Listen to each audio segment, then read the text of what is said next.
Hello, everyone, and welcome back to the Across the Pod NFL podcast. I am, as ever, your host today, Andy Davis, and we are here to review Week 17 of the 2025 NFL season. And this week, I am a lone ranger in this episode. It is just me talking all things NFL. And apologies in advance. The background here, you can hear my wash machine making noises. So apologies for the background noise. It may well finish the wash whilst we're recording. So if you hear some sort of dodgy noise in the background, that's all it is. But either way, Week 17 has happened, and let's talk about it. And we start off with a couple of games that really mean nothing in the grand scheme of things on Christmas Day. There was the Cowboys beating the Commanders 30-23, and we had the Broncos beating the Chiefs by 20-13. There was a game on Christmas Day that did sort of, I think, shock a lot of people with not the result necessarily, but how the game went. It was Lions-Vikings. It was a 23-10 win for the Lions. But it was the worst day possibly in Jared Goff's career. 5 turnovers in this game, 2 interceptions, 3 fumbles. And this officially ruled out the Lions from contention in the playoffs. And this means now that both my picks for the NFC and AFC Championship wins in the offseason, in our season predictions episode, are not going to be in the playoffs, in the Chiefs and the Lions. I was convinced we'd see Travis Kelce walk into the sunset with a ring. I was convinced we see the Lions finally get it done with the Eagles maybe having a Super Bowl hangover or maybe, something like that. But I just didn't account for the loss of coordinators. Now, I thought it might have an impact maybe at the start of the year, but I thought by week 6, week 7, it might turn itself around and they'd get the division. And it has been a crazy season for many reasons, so we'll get onto that later on. But yeah, for Lions and Chiefs both not to be in it, I'd love to know what the odds were of that at the start of the year. I really would love to know what the odds were because I don't think anyone really was expecting that to happen.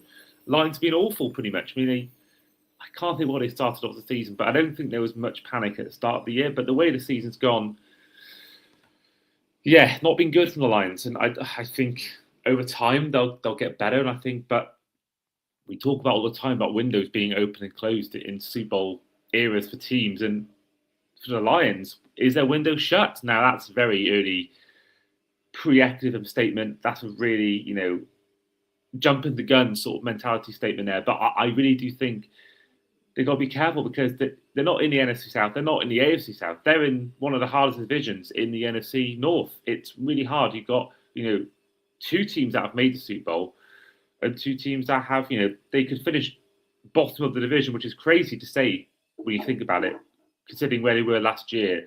They could end the season bottom of the division with 9 wins or even 8 wins. That's crazy considering there's some teams who have, the Commanders have 4 wins, the Jets have 3 wins, Titans, Saints, or Titans especially, Browns. These teams won no records and they would kill for 8 wins. So for the fact that they've got 8 wins and they may still end up not winning the division, finishing bottom, it's crazy to me. And also you think about the NFC South, the Panthers could win that division with 8 wins. We've seen teams before.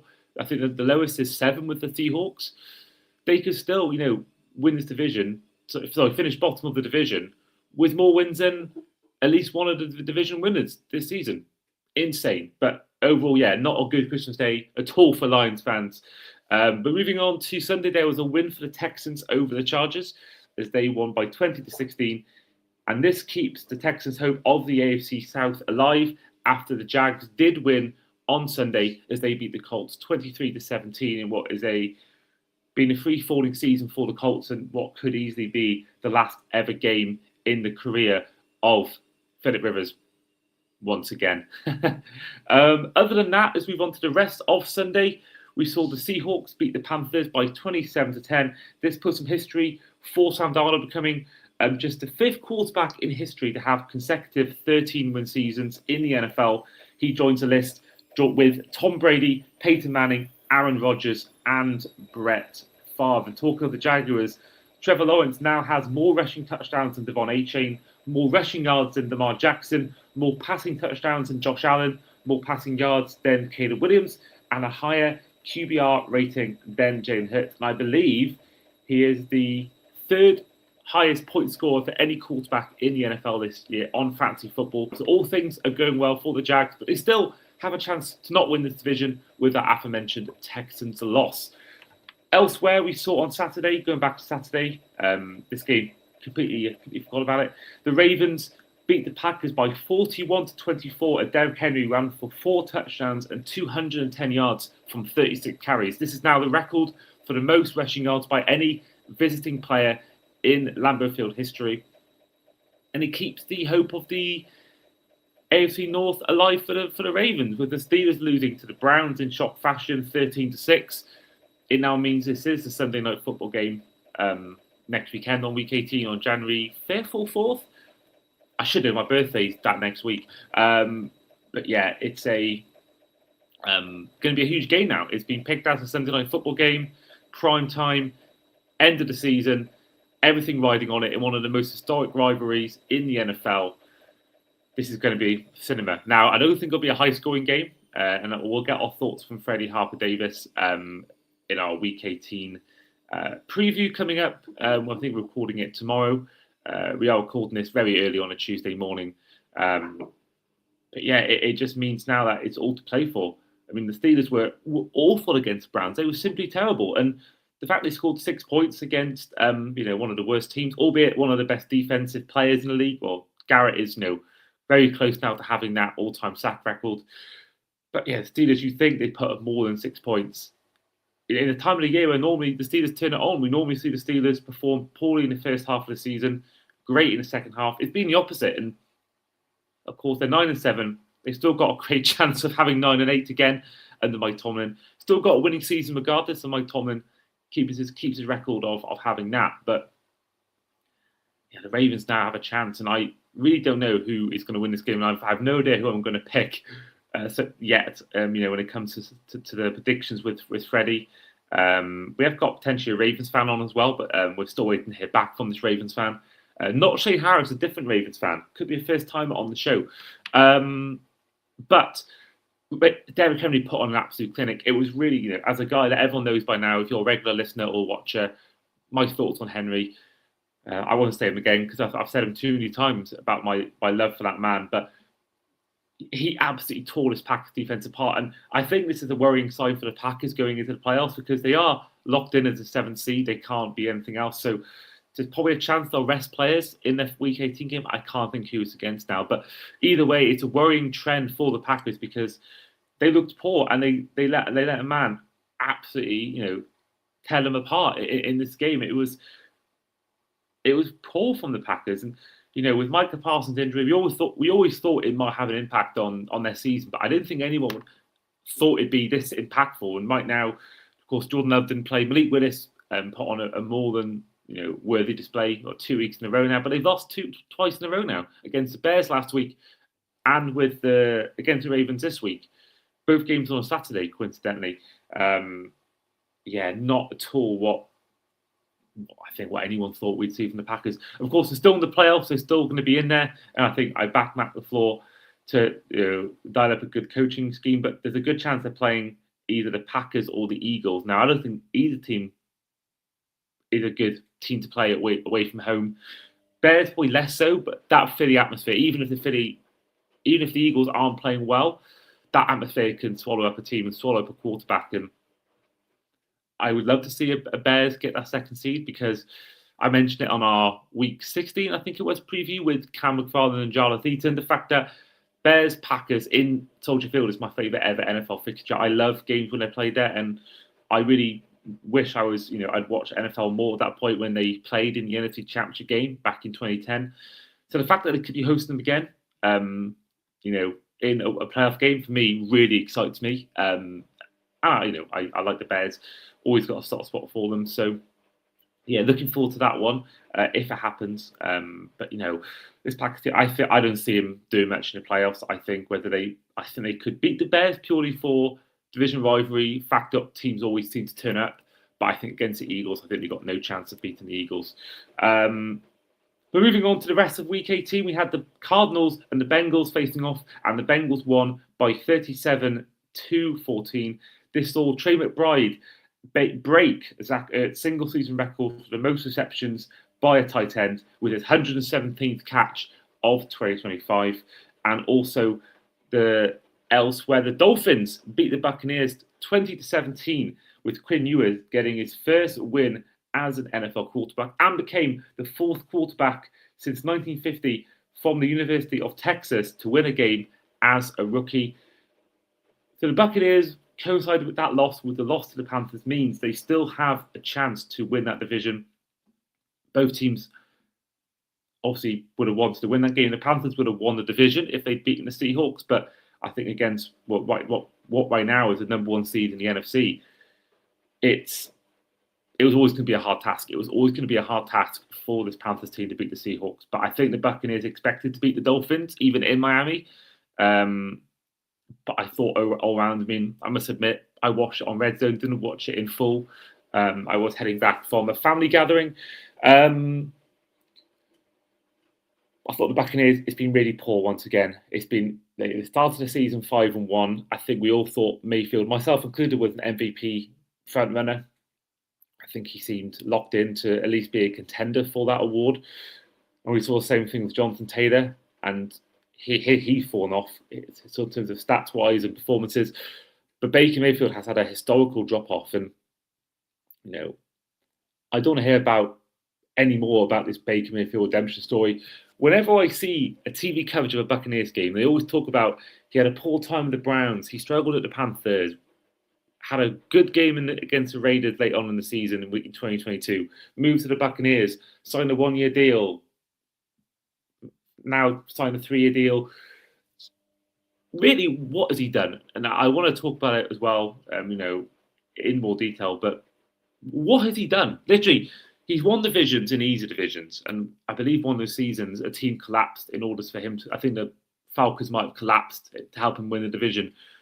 It's been great, and he's my favourite quarterback in the NFL. I'm not shying away from that. He's my favourite quarterback in the NFL. But at the same time, what really has he done to warrant this TV media loving of his rise from redemption and all that stuff that's been happening? Because he's been awful. He's been awful, and he can't even blame it on lack of receivers. He had Egbuka back. He had Mike Evans on the field. He had Godwin on the field. He's got players around him. Cade Otton.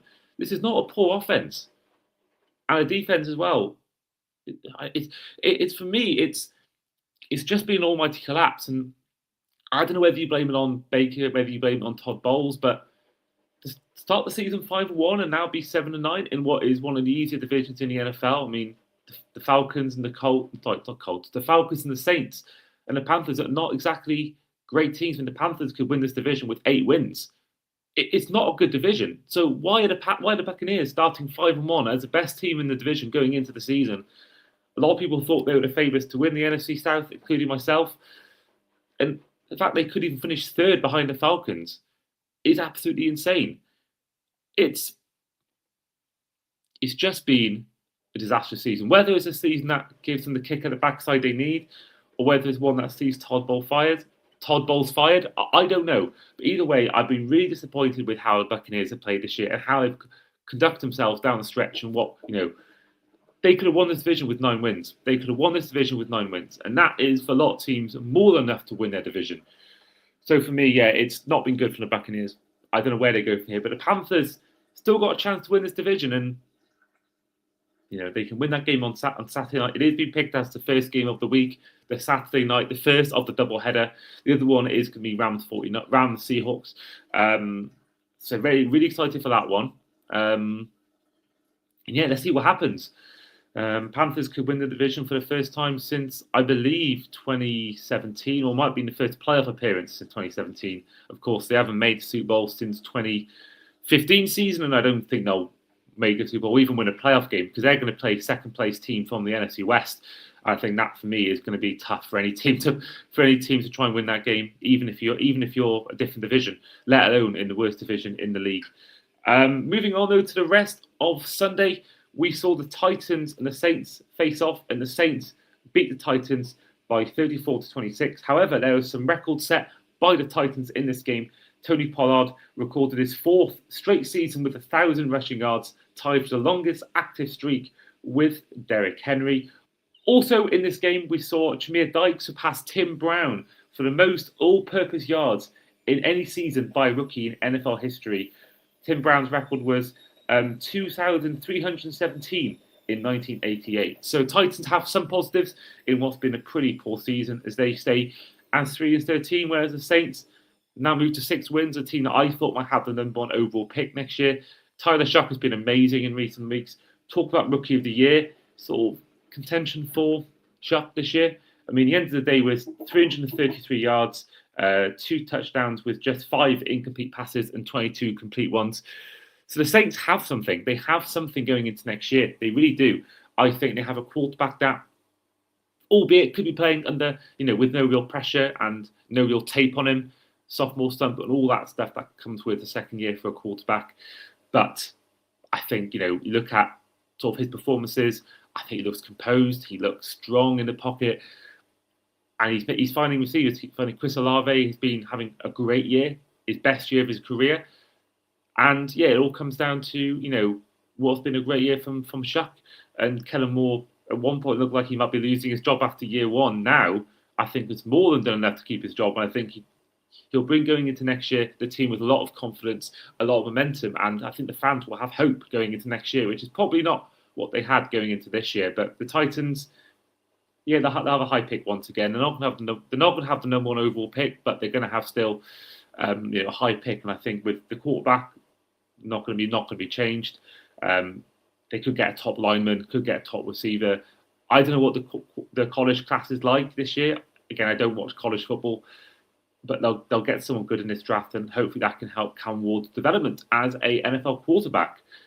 Also on Sunday, the Las Vegas Raiders lost to the New York Giants by 34-10, meaning they have control over the number 1 overall pick. All you have to do is lose to the Chiefs on Sunday in Week 18, and they will have the number 1 overall pick in next year's draft in Pittsburgh.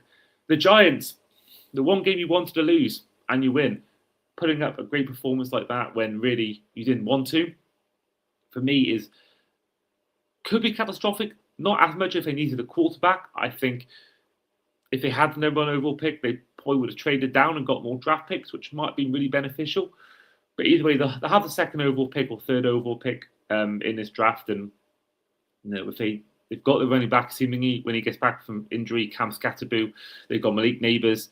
They can really, and they've got a defense as well that has some great players. Thibodeau, Brian Burns, Abdul Carter, Javon Holland. So for the Giants, they can really find a gem either at the O-line position to go along with Andrew Thomas, or whether it's another receiver, a backup running back. I don't think they'll get a backup running back with that 2nd overall pick, but they can get a real stud that is not a quarterback with that pick. So for the Giants, it seems bad at the time, and obviously they would love to have had more draft picks and traded down and done all that, and they may still do that. They may still trade down from the 2nd overall pick, but I think either way, it's not as bad a result as maybe people were making out on social media, because they can still trade down. They can still have a good solid pick made 2nd overall or even 3rd overall in the draft next year. And then it was a huge day for the AFC East. On Sunday, we had the Patriots beating the Jets by 42-10, and the Bills losing to the Eagles by 13-12, meaning that the AFC East is the Patriots for the first time since 2019. Drake May was, I thought, brilliant in this game. 256 yards, 5 touchdowns, just 2 incomplete passes. It was a monumental day, and there was quite a lot of records set by the Patriots in this game, and I'll read them out to you now. So, for example, the Patriots are now undefeated on the road in 2025. This is the 12th time in NFL history a team has gone 8-0 on the road in a season. Drake May is the first player in NFL history to throw for a 90% or more completion percentage whilst throwing for 250 yards and 5 touchdowns in a single game. We saw Drake May had 12 games with over 100 passing rating in 2025. This is the second or joint second most by any player in history who's 23 or younger. As well as this, he's the first Patriot to have 5 touchdowns in a game since Tom Brady in 2017. He is now just one of 4 quarterbacks to have 13 or more wins and 30 or more passing touchdowns in a first or second season in NFL history. The other 3 are Lamar Jackson in 1999, Kurt Warner in 1999. Lamar Jackson in 2019, Kurt Warner in 1999, and Dan Marino in 1984. Those 3 players, they all won MVP, and I think Drake May has really established himself as an MVP candidate. I think it really is between him and Matt Stafford, and we'll get on to Matt Stafford's performance later on. But for me, yeah, it's the kind of performance. I think we shouldn't get too caught up in it. It is against the Jets. They've had a historically bad year. And there's actually another stat I want to give you about Jet quarterbacks who have Jet quarterbacks who have played the Jets this year in the NFL, because they have not allowed a single interception the entire season. It's absolutely insane. I'm just getting it from my phone, but it's literally the most insane thing I've ever heard. So here we are. So if you combine all the quarterback stats, quarterbacks who have played the Jets this season, they'll have a 13-3 record, 7.4 yards per attempt, 64.5% completion percentage, 32 touchdowns with 2 rushing as well as this, and 0 interceptions. Now, they asked on the tweet, I found this stat, would this player win MVP? I think absolutely. That's how bad the Jets have been. They've allowed an MVP season from their opposing quarterbacks this year. And, they've played Drake May twice. Yeah, it's been pretty bad from the Jets. And I think, there's teams that we see, we talk about parity all the time in the NFL. We always talk about the parity of teams, Teams can go from first to fourth or fourth to first. We did it with the Patriots this year. We've seen the Bills for years be poor, 17 years without a playoff appearance. Now they've had, 6-7 years with consecutive playoff appearances. 5 of those 6 years, win the division. And we've seen other teams, the Bengals, go from being the worst team in the NFL to a year later or 2 years later making the Super Bowl. But there are some teams that find ways to keep losing games and keep having poor seasons. The Jets being one, the Browns being one for most of those years. The Dolphins are included in this. The Las Vegas Raiders are included in this. The Cardinals. So there's obviously something wrong going on with these teams, because if you're telling me that these teams, there's a lot of teams like the Patriots can go from having 13 losses in 2024 to having 13 wins the following year from really no real changes. They've had one lineman, which probably is part of the reason, because I think the lineman position is the most valuable in all of American football. I think it's more important than the quarterback. If you haven't got a good lineman, if your line sucks, your quarterback isn't going to perform well. We've seen it with many quarterbacks. They've gone to a bad team, high in the draft, with a lot of expectation, but with a poor line around it, and they often don't feel their potential. Whereas you saw Jalen Hurts, you give him a good line, what's he done since? He's made 2 Super Bowls and won one of them. So I think Will Campbell addition has been really key. I think Mike Vrabel's been, the reason why they've done this. I think he proved it with the Titans how good of a coach he was. I thought they were crazy to get rid of him.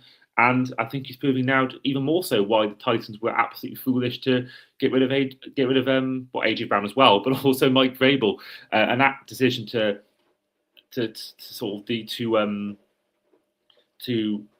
trade AJ Brown on draft day was allegedly not Mike Vrabel's choice at all. And I think that decision to do that has ultimately been the biggest factor in the Titans' downfall since. But fair play to the Patriots. They've been excellent this year. I thought for a while that they were, I think still to an extent, they are playing an easy schedule. But at the same time, I still believe that, it's still impressive to go 13-3 and potentially still have the AFC, the AFC number 1 overall seed is, for me, it's massively commendable. It's massively commendable.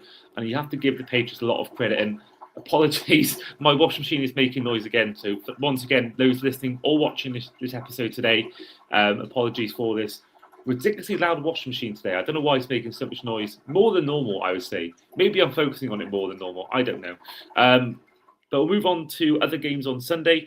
Well, that is it. That is actually all of Sunday's games done. The only game left to have is Bears-Niners and Rams-Falcons. It was a win for the Niners, 42-38, which meant that the fate of the NFC is in the Niners' hands. They'll take on the Seahawks next week. Having beat them early in the year, they'll have the tiebreaker over them if they win on Saturday night, as they take on in the second game of the doubleheader, as they're just one win behind. So a win for them, we'll see them, secure the division and also secure the number 1 overall seed in the process. It sort of brings back, historic rivalries from the past. You think about that mid-2010s era with, Richard Sherman, his quote, I'm the best corner in the game. You try me with a side receiver like Crabtree, that's what you're going to get. And that rivalry for a couple of years was amazing. Seahawks made back-to-back Super Bowls. The Niners were hot on their tails. They made the Super Bowl the year before that. And I think, I want to shout out Paul Hope, because Paul Hope has talked many times about there being sort of his biggest rivals. I think a modern day Niners fan would probably say that. Older fans will definitely say the Cowboys, but for a newer fan, and I know Phil Perrins on the Third and Long podcast, he always says the Cowboys because of it being a family tradition to support the Niners. And, Ollie Hope, I don't know what his fellow Third and Long podcast host, who is also a Niners fan, I need to ask him who his biggest rivals are. Of course, he came on the show to review Week 16 and preview Week 17, and we'll get the results of Andy versus the guest in Week 18 preview. So it's a big game for the Niners, but they did get the win here. It was a great game. Every week we seem to be saying it's the best game of the season, and I think, for me personally, it stands as one of the best. And I thought we saw both quarterbacks and both teams in general put on great displays on offense. I think we saw Caleb Williams have a great game. If I get his stats up, in total, so looking at, for some reason this app isn't telling me the stats. Give me a second, everyone. So players.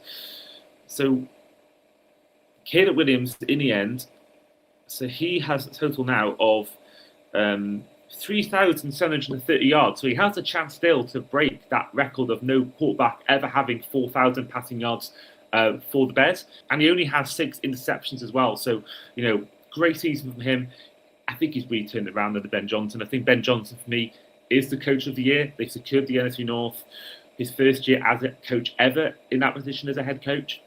Really good season from him. And Caleb Williams, in this game alone, had 330 yards, 0 picks, 2 touchdowns, I think 18 rushing yards as well. But I thought he was fantastic. I thought Brock Purdy was the star of the show. 3 touchdowns, 303 yards, only 7 incompletions, only 9 incompletions, 24 completions as well. And there was that 1 touchdown in the third quarter I thought was amazing. He saw pirouettes around the pocket and just finds that little pocket to find his receiver. And I forget who the receiver was, but it was just an insane performance from Brock Purdy. And the guy that was at one point injured this year, we had Mac Jones excelling, and people were saying at one point, myself included, do you stick with the hot hand and do you stick with Mac Jones? Because I thought at one point Mac Jones was playing so well, and Brock Purdy did struggle on his first game back from injury. I think everyone thought Mac Jones might be the guy to, similar to Tom Brady with, what the hell's his name? Drew Bledsoe. I was thinking it could be like that situation again. But no, Purdy's come back in and he's looked, apart from that Panthers game when he's come back as well, pretty electric. In recent weeks, he's been fantastic. And, if I had kept him in as a starter in fantasy in one of my leagues, I would have actually won it if I'd not picked Lawrence over Purdy, which looked like a logical decision. Bears defense, Colts were free falling, but either way, fair play to Brad Eddy if you are listening. Fair play to you for winning that league. But elsewhere, because let's face it, you guys aren't in this league who are listening, most of you, so why would you care about my fantasy league in a league you're not in? But yeah, I think both teams get a good account themselves. I think both teams have to be wary about their defense going into the playoffs because both teams were poor on defense. But offense-wise, I think they proved that they can battle with the best. They can come back, and it was constantly back and forth. It was Niners lead, Bears scored, Bears lead, Niners. It was back and forth, pinball-like game, and I think both teams, for me, show credentials. They could actually, go and, battle with any team and beat on their day any team in any conditions. So yeah, I think both teams have a lot of positives about this season, and I think both teams will be teams to look out for come the playoffs. And the final game we have for you today is the Rams taking on the Falcons. It was a 24-7 win for the Falcons, which at one point looked like they were going to collapse completely. So in this game, the Rams were 24-9 up in this game. Sorry, they're 24-3 up in this game. And this was midway through the third quarter. They even put a stat out on the game, on the coverage on Monday Night Football with Joe Buck and Troy Aikman. This was going to be potentially their biggest collapse since the Super Bowl 51 collapse. But thankfully for them, it didn't matter because they got the job done. The Rams did get it back though. They got it back to 24 apiece. But then the Falcons did get a field goal with 25 seconds left. and the Rams ultimately couldn't get in field goal position, and the Falcons did win. The result does mean for the NFC South actually that if the Falcons beat the Saints on Sunday and the Panthers lose to the Buccaneers, the Panthers still win the division due to a tiebreaker. So, and there's a washing machine. There is a washing machine. So, for the whole situation around the NFC South, the Falcons could have a part to play, and they could all finish with 8 wins. They could all finish with 8 wins this season, and the Panthers would get the job done.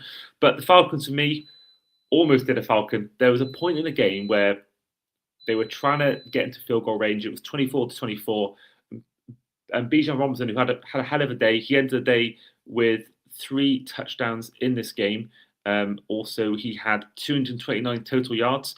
But there was a point in the game where they were trying to get into field goal range, and they kept using Tyler Algier. Now, I love Algier. I think Algier is so underrated. But the way Bijan was playing, and they weren't like, it wasn't like they weren't at the 20-yard line. I'd understand they completely fit the 20-yard line or the 30-yard line, but they were at like something like the 40 or 50-yard line. So the field goal was 51 yards. That's not an easy field goal, even with the new ball we have this year. It's not an easy field goal to make. And they could have, helped run the clock down more. They could have just got further down the field if they just used Bijan. Didn't matter in the end, thankfully, because they won the game. But I thought for Raheem Morris, with Arthur Blank there on the sidelines, I thought with that going on, if they lost that game with the collapse they had, I was thinking to myself, you know what? This is the game that, this is the game that will be the one that ultimately costs Raheem Morris's job. Obviously the game only happened about 4 hours ago. About 4 hours ago it was. It's for me. It would have been an almighty collapse, and it was an almighty collapse, but it didn't matter in the end. But it would have been, I think, a performance, a result, a game that would have been the end for Raheem Morris. I still think he gets fired at the end of the year, but with 8 wins, you never know. They might keep him on. But I just thought it was a crazy decision to not put in Bijan when it just felt awfully conservative from Raheem Morris. It just felt like it was really just not smart NFL thinking from a coach. Personally, I could be wrong, and do put a comment if you think that they were right to do it by Algier, and ultimately they were right to do by Algier because they won the game. But it could have been a whole lot different because there was a catch on Puka Nacua, which was just about in field goal range if he was in bounds. Now, originally he was caught out of bounds, incomplete. It went to the monitor. The first angle, I think we were all thinking, he could have caught this, and it looked like he had got both feet in bounds, had control of the ball. But then the second replay came about on a different angle, and it showed the ball coming loose out of his hands. So that could have been a whole different. I think if the Rams had done that, it would ultimately have been, gone to overtime, and they may well have won that game. They may have lost that game. But it's a good chance they might have won that game. And I think a big reason for the comeback was the blocked field goal from Jared Verse. Now, that game would have put it out of sight, I'm sure. But no, Jared, it was a field goal. I think so it was in the third quarter. Let me get the exact minute of the game because, it was the end of the third quarter, 43 seconds remaining. It was currently at that point, it was 24-9 to the Falcons. It was a 37-yard attempt from Zane Gonzalez, and Jared first blocked it and returned it for a touchdown. And there was a point in the run where he did the peace sign to the Falcons sideline, and that for me that completely changed the game. It gave the Rams a boost, and it helped them. It was a big part. It was the main reason why they came back. It was a massive momentum shift. I think the Falcons. Sorry, I think the Rams would have used that as inspiration for the rest of the season. I think that win would have been looked back on if they'd won that game. If they win the Super Bowl, that win would have been looked back on as a potential reason why, because it would have been a momentum shift. It would have been a complete change for their season and give them the confidence back that they, I think, been missing the last few weeks. And factually as well, it is the first time since 1986 that the Rams have had a blocked field goal for touchdown. And Aitman pointed out recently on the coverage a few hours ago that he was a sophomore when that happened. That shows how long ago that was, considering he's been retired for that many years. But finally, I want to touch on the Rams' performance, because I know I just talked about it being a spirited performance, but is there concern there? Because they were awful for 2.5 quarters in this game. They were simply dreadful. Matt Stafford kept throwing interception after interception. And Matt Stafford, he found the way to get back in the end, but it was really poor from for a lot of the time. Stafford had a really poor game, but they found the way to go back in it. But I think the Rams have to be really concerned. They're not going to be a home team for many of the playoff games. They're going to be most likely the 6th seed. I think they are actually. I think they are pretty much the 6th seed. I thought for the Rams, such an important game. I expected more from them. I really did. But I think that considering as a road team going into the playoffs, even if you beat the Panthers or Bucks, or even if you go in as a 6th seed and you face off against the Eagles and Bears, I think that I'd be massively concerned. They lost to the Eagles last year in the playoffs on the road. The Bears, the tough place to go, away from home when it's that cold. But also, even if they beat the Panthers, right, all the Buccaneers on Sunday, they get they get past the wildcard round. They'll most likely face whoever has the number 1 overall seed in the Seahawks or Niners. I've said the Rams for a lot of weeks now as my NFC favourite. I think on their day they could be anyone, but right now, I think you've got to be concerned about the Falcons. So about the Rams, I think you really have to be concerned about what the Falcons are offering us. So what the Rams are offering us this year, I really am worried about what they're doing at the moment. But we'll find out later on in the season. That is the end of our Week 17 review. Thank you all for listening and watching. It's been a great year for us. It's our last or second to last show of 2025. So huge thank you for everyone who has watched this year and helped us, done a Super Bowl, done the London games, Dublin game, Madrid, Berlin, and hopefully next year's Super Bowl as well. So yeah, all you guys, thank you all for watching. Thank you all for listening. And don't forget, if you liked this episode, hit that like button, subscribe if you haven't already, follow on Spotify or Apple Podcasts, and we'll see you guys next time. Take care.